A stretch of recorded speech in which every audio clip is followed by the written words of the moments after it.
Hoje a gente vai explorar juntos uma das estruturas de pensamento mais impressionantes que já foram criadas. E olha, não é para pensar nisso como uma lista solta de ideias, não. É muito mais. É um sistema completo, uma verdadeira arquitetura para a gente entender a realidade. O famoso tomismo. Essa pergunta aqui é o ponto de partida de tudo. Foi ela que moveu o trabalho de São Tomás de Aquino. Quer dizer, como é que a gente faz o mundo que a gente observa, que a gente entende com a nossa lógica, conversar com o mundo da fé, sem que um precise anular o outro? É um desafio em tanto, né? E vamos combinar, continua super atual. Então vamos usar essa imagem da arquitetura porque ela ajuda muito. A melhor forma de sacar o tomismo é realmente imaginando um prédio gigantesco. Cada conceito é um tijolo. Cada princípio é uma viga de sustentação. E o mais incrível é que tudo se encaixa de um jeito surpreendentemente lógico. E como em todo bom prédio, a gente tem que começar pela base, certo? Então, para entender essa arquitetura de ideias, vamos descer lá nos alicerces. É lá que a gente encontra alguns pares de conceitos que são as ferramentas básicas para construir todo o resto e explicar como a realidade funciona.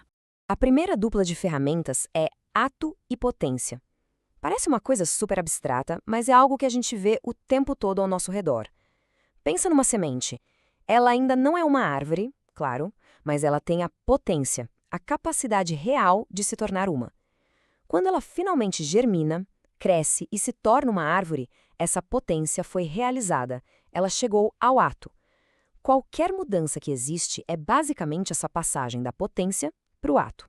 Agora, um dos conceitos mais importantes de todos. Entender isso aqui abre muitas portas. Essência é a resposta para a pergunta: o que é isso? É a receita do bolo, é a planta de um celular, é a definição de cadeira, é a ideia completa da coisa. Já a existência responde a outra pergunta: isso aqui é real? É o bolo de fato assado na nossa frente, o celular na nossa mão, a cadeira que está de fato na sala? Um bom exemplo para isso ficar bem claro é o do unicórnio. A gente sabe exatamente o que é um unicórnio, a essência dele é claríssima, um cavalo branco com um chifre na testa. Mas ele existe no mundo real? Pelo que você sabe, não. A ideia, a essência, existe na nossa mente, mas a existência dele no mundo, essa está faltando. Agora pensa no seu copo d'água. Ele tem uma essência, a ideia de copo, de água, e ele também tem existência. Em tudo que a gente vê no mundo, a ideia de uma coisa e o fato dela existir de verdade são coisas distintas. E agora a gente conecta as ideias. Lembra do ato e da potência? Pois é, esse princípio aqui é fundamental. A perfeição de algo, ou seja, o seu ato, é sempre limitada pela capacidade daquilo que o recebe, a potência. Pensa de novo no copo d'água. A quantidade de água que ele pode conter, que seria o ato, é limitada pelo tamanho do copo, que é a potência. A consequência disso é enorme. Toda criatura no universo é finita, limitada, porque sua existência, que é um ato, é recebida e limitada pela sua essência, que é uma potência. Ok, os alicerces estão firmes. Agora que a gente tem as ferramentas básicas, já dá para subir os andares e ver como Tomás de Aquino usa esses princípios para construir uma compreensão racional sobre as maiores questões de todas, Deus e a natureza humana. As famosas 5 vias são como degraus lógicos. Tomás não parte da fé, ele parte da observação do mundo, quase como um detetive. Ele olha e vê, as coisas se movem, todo efeito tem uma causa, tudo que existe um dia poderia não ter existido. A partir dessas pistas do mundo real, ele argumenta que a própria razão nos leva a concluir que precisa haver uma fonte primeira para tudo isso. E a gente? Onde a gente entra nesse edifício? Para Tomás, a gente não é um fantasma numa máquina, sabe? Como se a alma estivesse presa dentro do corpo. Não, somos uma unidade só, corpo e alma profundamente ligados. A alma é o que nos dá vida, o que organiza tudo. E ele tem um argumento bem interessante para a natureza imaterial da alma. Pense na ideia de justiça. Ninguém pode pesar ou medir a justiça. Nossa capacidade de entender conceitos abstratos, universais, aponta para algo em nós que vai além da matéria. Bom, toda essa teoria sobre como a realidade funciona não seria muito útil se não nos dissesse como viver bem dentro dela. Então agora vamos explorar a parte mais prática dessa arquitetura, a planta baixa para a vida moral, que conecta tudo isso com as nossas ações do dia a dia.